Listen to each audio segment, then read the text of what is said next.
Things go to plan? Yeah, they definitely did. We had a strategy meeting today where we talked through what we were trying to do, and I think after the dust settled from last night, we settled on the fact that we wanted to try and get ourselves up the order tonight and take Finn, and we were lucky enough to do that. Talk to us about Finn and the type of player he is, and which characteristics or weapons stuck out for you. I think when you look at how the Giants play, we have a specific game style that we think Finn suits in terms of his speed and his run, his foot skills.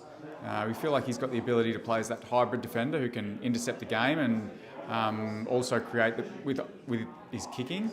But I think the other part of his game that we've seen at times is his ability to just lock down one of the best small defenders, and we feel like that versatility will help him develop in our system.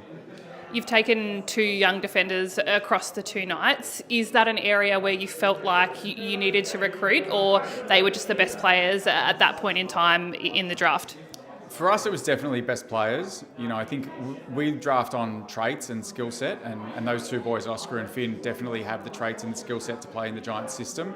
We feel like there's enough flexibility in their game that those attributes can be translated to the wing or to the midfield in time. So we just wanted to focus on bringing in players that play the way that we want to play, that we rated, and that have a strong character, and we're wrapped with the two that we brought in.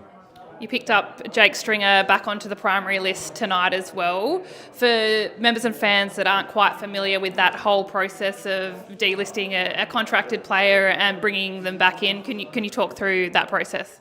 Yeah, AFL rules dictate that you have to have 3 selections in every draft, and that can include rookie upgrades as well. But given that we had minimal list change, we had to drop someone off to create that third spot. And so in the end, our plan was always take 2 picks if we could, and then make Jake the third to cover off on that rule from the AFL, and now we can look ahead to the rookie draft.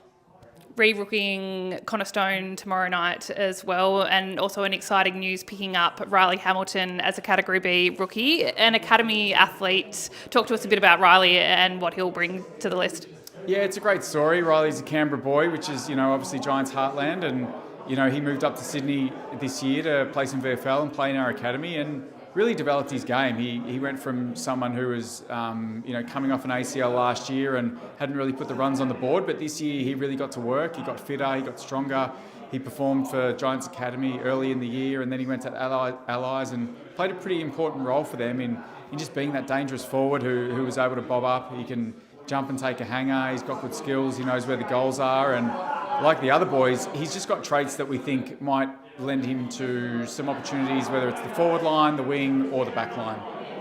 You're described as one of the most unpredictable list managers or head of talents in the AFL. How would you describe your approach to drafting and recruiting players without giving away all your secrets?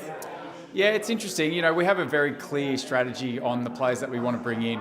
We have a philosophy about finding what makes a Giants player, and going through the year, we scout on those fundamentals of the game that we think matter most. And in the end, if it means that we might draft a bit differently to other clubs, we're okay with that, because we know that our club is different and we have to be bold and aggressive, just like the way that we play. We recruit, and ultimately